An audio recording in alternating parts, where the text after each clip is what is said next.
እንደ WHO ወይም የዓለም አቀፍ ጤና ድርጅት ሪፖርት የ2021 ስናይ በዓለማችን ወደ 4.1 የሚሆኑ እናቶችና ህፃናት በየዓመቱ ህይወታቸውን ያጣሉ። ወደ 1 ሚሊዮን የሚጠጉ እናቶችና ህፃናት የሚሞቱት በወሊድ ጊዜ በንጽህና ጉድለት ምክንያት እንደሆነ ያስረዳል።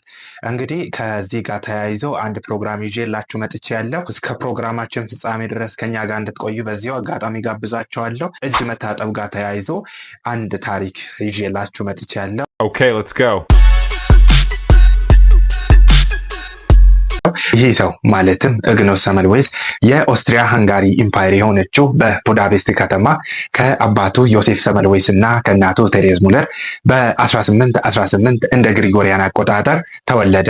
ቤተሰቦቹ 10 ልጆች ያላቸው ቢሆንም ለቤተሰቦቹ 5ኛ ልጃቸው ነው። የመጀመሪያውና ሁለተኛ ደረጃ ትምህርቱን እንዳጠናቀቀ ቪየና ዩኒቨርሲቲ የመጀመሪያውን ዲግሪ በህግ ትምህርት ለመማር በ1837 ቪየና ዩኒቨርሲቲ ከገባ በኋላ የልጅነት ህልሙ የሆነውን የህክምናው ዘርፍ ዶክተር የመሆን ህልሙን ለማሳካት በዚሁ ዓመት በ1837 ከህግ ትምህርት ወደ ሜዲሲን ቀይሮ በ1844 በሜዲካል ዶክተር ዲግሪውን ከጨረሰ በኋላ በልጅነቱ እንግዲህ ዱንያምን ጨምሮ ስንጠየቅ የነበረው ምን መሆን ትፈልጋለህ? ምን መሆን ትፈልጊያለሽ የሚለው ጥያቄ ከተለያዩ ሰዎች ይሄ ጥያቄ ለብዙዎች ይቀርባል። እኛም ዶክተር፣ ፓይሌት፣ አስተማሪ እያልን ነው ያደግነው። እሱም እንግዲህ ዶክተር የመሆን ህልሙን ለማሳካት ከልጅነቱ ስመኝ የነበረውን የዶክተር የመሆን ህልሙን ለማሳካት በ1837 ከህግ ትምህርት ወደ ሜዲሲን ቀይሮ በ1844 ከተመረቀ በኋላ በ1846 የማህፀንና ጽንስ ስፔሻል ወይም ደግሞ ጋይኒኮሎጂስት እንደ ኦብስቴትሪሽን ስፔሻሊስት ሆኖ ከተመረቀ በኋላ እዛው ቪየና የሚገኘው ቪየና ጀነራል ሆስፒታል የጆን ክሊን ረዳት ሆኖ እንዲሰራ ተቀጠረ። ከዛም በኋላ እዚህ ሆስፒታል ውስጥ 2 ዲፓርትመንት አሉት ወይም ደግሞ 2 ክሊኒኮች አሉት። የመጀመሪያው ክሊኒክ የዶክተሮች ክሊኒክ ሲሆን የሁለተኛው ክሊኒክ ደግሞ የሚድዋይፈሮች ክሊኒክ ነው። እዚህ ክፍል ውስጥ ማለትም የዶክተሮች ክፍል የሚሰሩት ዶክተሮች ኦብስቴትሪሻን እንደ ጋይኒኮሎጂስት የሚሰሩበት ክፍል ሲሆን እዚህ ክፍል ውስጥ እናቶችን የሚያዋልዱት እነሱ ናቸው። ሁለተኛው ክፍል ማለትም የሚድዋይፈሮች ክሊኒክ ሲሆን ሚድዋይፈሮች ብቻቸውን እናቶች የሚያዋልዱበት ክፍል እና ህፃናትና እናቶችን እንክብካቤ የሚያደርጉበት ክፍል የሁለተኛው ክፍል ሲሆን የመጀመሪያው ክፍል ማለትም የዶክተሮች ክሊኒክ እንዲሰራ ከተቀጠረ በኋላ እዚህ ክፍል ውስጥ እንግዲህ የእናቶች ሞት የሚበዛበት ክፍል ሲሆን እዚህ ክፍል ውስጥ እንግዲህ የእናቶችና ህፃናት ሞት በትንሹ 18% የእናቶች ሞት የሚመዘገብበት የመጀመሪያው ክሊኒክ ነው።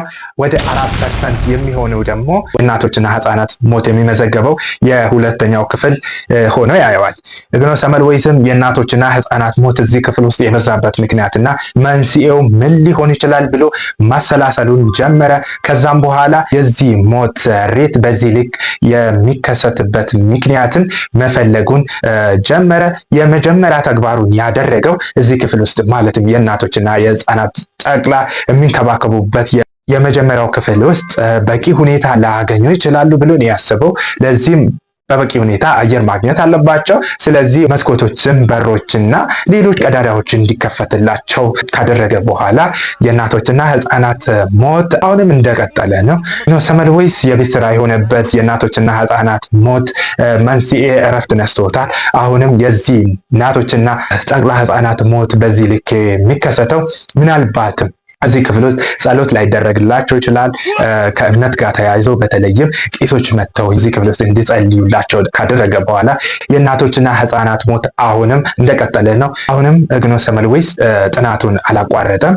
ለእረፍት ወደ ቤተሰቦቹ ከተመለሰ በኋላ የዚህ ሞት መንስኤ ምን ሊሆን ይችላል ብሎ ማሰላሰሉን አላቆመም። ብዙ ሀሳቦችን ማውጣት ማውረዱን እንደቀጠለ ነው።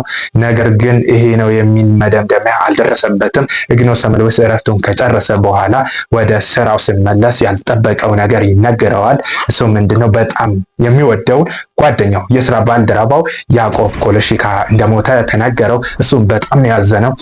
የያዕቆብ ኮለሺካ ሞት ምን ሊሆን ይችላል ብሎ ቢጠይቃቸው ያዕቆብ ኮለሺካ እንግዲህ እዚህ ክፍል ውስጥ የመጀመሪያው ክፍል ውስጥ ኦብስተትሪሻን እንደ ጋይኒኮሎጂስት ስፔሻሊስት ሆኖ ሲሰራ እንደነበረ እና ያዕቆብ ኮሎሺካ አውቶፕሲ እየሰራ አውቶፕሲ ማለት ከሞቱ ሰዎች ናሙና ለመውሰድ የሚደረግ ኦፕሬሽን ሲሆን ይህን ኦፕሬሽን እየሰራ እጁ እንደተቆረጠ ተነገረው። እጁን በጣም እየደማ እንዳለ ኦፕሬሽኑን ከጨረሰ በኋላ ከጥቂት ጊዜያት በኋላ የሰውነት ትኩሳቱ በጣም ጨምሮ ከጥቂት ጊዜያት በኋላ ህይወቱ እንዳለፈች ተነገረው። ኢግኖስ ሰመልወይስ በጣም ያዘነው። በዚህ ቅጽበት እንግዲህ አንድ ሀሳብ ይመጣለታል። እሱ ምንድነው? ከሞቱ ሰዎች ወደ ህይወት ያለው ሰው የሚተላለፍ አንድ ነገር እንዳለ ነው ያሰበው። እሱም አንድ ነገር ማድረግ ጀመረ። እሱም የሞቱ እናቶች ፋይሎችን ማገለባበጥ። ለምን የሞቱ እናቶች በተለይም ኦፕሬሽን ሰርተው ወደ ማዋለዱ ስራ የሚሄዱት ስፔሻሊስቶች አሉ ብሎ ነው ያሰበው። ከዛም በኋላ የሞቱ እናቶች ማን እንዳዋለዳቸው እዚህ ፋይል ውስጥ ማግኘት እችላለሁ ብሎ ስላሰበ እዚህ ፋይል ውስጥ አንዳንድ ነገሮችን ማንበብ ከጀመረ በኋላ አንድ ነገር ማድረግ እንዳለበት ነው ያሰበው። እዚህ ክፍል ውስጥ አውቶፕሲ ይሰራል። አውቶፕሲ ከሰሩ በኋላ ማለትም ከሞቱ ሰዎች ወደ ህይወት ያለው ሰው የሚተላለፍ አንድ ነገር እንዳለ ነው ያሰበው። ስለዚህ አውቶፕሲ ከሰሩ በኋላ ዶክተሮች፣ ስፔሻሊስቶች በክሎሪን የተዋሃደ ውሃ እጃቸውን ታጥቦ ወደ ማዋለዱ ስራ እንዲገቡ ካደረጋቸው በኋላ ዶክተሮችም ይሄ ማድረግ አላቃታቸውም። ይህን ካደረጉ በኋላ ዶክተሮች እናቶችን ሳዋለዱ በፊት እጃቸውን በዚህ እየታጠቡ እና ብዙ እናቶችን ሲያዋልዱ እንደነበረ ከዛም በኋላ ኢግኖስ ሰመልወይስ አመርቂ ውጤት አመጣ። ከ18% ወደ 2% የእናቶች ሞት እዚህ ክፍል ውስጥ መቀነስ ችለዋል። ከዛም በኋላ አንድ ነገር ማድረግ እንዳለበት ነው ያሰበው። እሱም ያደረገው መጽሐፍ ጀመረ። መጽሐፉ እንዲታተምለት ሀሳብ እንዲሰጡበት ለጓደኞቹ መጽሐፉን ሰጣቸው። ከእጅ መታጠብ ጋር ተያይዞ ምንም አይነት ቲዎሪ ስለሌለው መጽሐፉ ውድቅ እንዲሆን ካደረጉ በኋላ ኢግኖስ ሰመልወይስ በጣም ነው ያዘነው። መጽሐፉ ውድቅ እንዲሆን ቢደረግም ኢግኖስ ሰመልወይስ እንግዲህ በዛን ዘመን የሜዲካል ሪቮሉሽን የሚባል ንቅናቄ ነበረ። ኢግኖስ ሰመልወይስም እዚህ ንቅናቄ ውስጥ በንቃት ይሳተፍ እንደነበረ ከዛም በኋላ በመንግስትም ሆነ በስራ ባልደረቦቹ በአይነ ቁራኛ መታየቱን ጀመረ።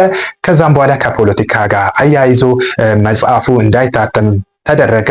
በተጨማሪም ደግሞ የሚያሳዝነው ነገር ኢግኖስ ሰመልወይስ ከስራ እንዲባረር አደረጉት።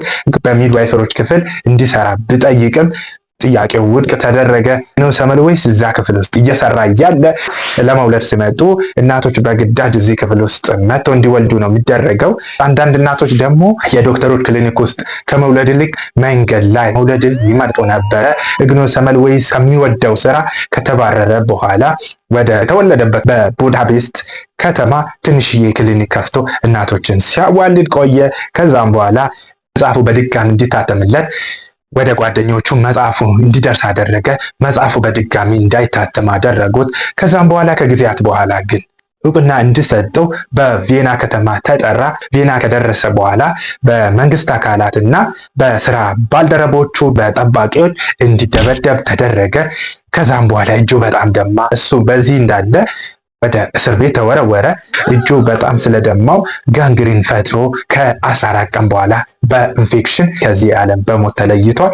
ኢግኖስ ሰመልወይስ የዚህ ዓለማችን ባለ ውለታ ነው። ብዙ መጽሐፍ ባይጻፍለትም በተለያዩ ኢቨንቶች፣ በተለያዩ ስብሰባዎች፣ የተለያዩ ሪሰርቾች የኢግኖስ ሰመልወይስን ስም በተደጋጋሚ ያነሱታል። ህይወቱ ካለፈች በኋላ የኦስትሪያ ሃንጋሪ መንግስት የኢግኖስ ሰመልወይስ ቪየና የሚገኘው ቪየና ዩኒቨርሲቲ ሰመልወይስ ዩኒቨርሲቲ ተብሎ እንዲሰየም፣ እሱ ብቻ አይደለም በቡዳፔስት ከተማ የምትገኘው የኢግኖስ ሰመልወይስ የቤተሰቦቹ ያደገበት ቤት ኢግኖስ ሰመልወይስ ሙዚየም ሆኖ እንዲሰየም ተደረገ። ካደረገው ልክ ስሙ ባይወደስለትም እስካሁን ድረስ በጤናው ዘርፍ ኢንፌክሽንን ከመከላከል አንጻር እጅ መታጠብ የአንበሳውን ድርሻ ነው የሚይዘው። ሉዊስ ፓስተር በ1860ዎቹ የኢግኖስ ሰመልወይስን ፈለግ በመከተል ብዙ ጥናቶችን አድርጓል። ብዙ ሪሰርቾችን ሰርቷል። ከዛም በኋላ ብዙ መጽሐፎችን፣ ብዙ ቲዎሪዎችን ጽፏል። እስከ 1847 እንግዲህ ስለ ጀርም ምንነት በቪየና ከተማ ባይታወቅም በሰው ዓይን የማይታይ አንድ ነገር እንዳለ ካሰበ በኋላ ይህን ድርጊቶች ሲያደርግ ቆይቷል። የዛሬው ባለታሪካችን የዓለማችን ባለውለታ የሆነው ኢንፌክሽንን ከመከላከል አንጻር የእናቶችና ህፃናትን ሞት ከመቅረፍ ከመቀነስ አንጻር ብዙ ጉልህ ሚና የተጫወተው ዶክተር እግኖ ሰመልዊስ ነበረ። የዚህ ዶክተር ታሪክ ይህንን ይመስል ነበረ። ይህን ቪዲዮ ከወደዳችሁት ላይክ በማድረግና ያስተምራል ለሌሎች መድረስ አለበት ብላችሁ ካሰባችሁት ሼር በማድረግ የሰብስክሪፕሽን ሊንኩን በመንካት ሰብስክራይብ ማድረጋችሁን እንዳትረሱ። ሀሳብ ካላችሁ ደግሞ ኮሜንት ሴክሽን ውስጥ በመግባት ሀሳባችሁን አጋሩን። ከኛ ጋር ስለነበራችሁ ቆይታ ምስጋናችን የላቀ ነው። ሰላምና ጤና ይራቀን። ዲዛይር ቲዩብ ለሁላችን የሁላችን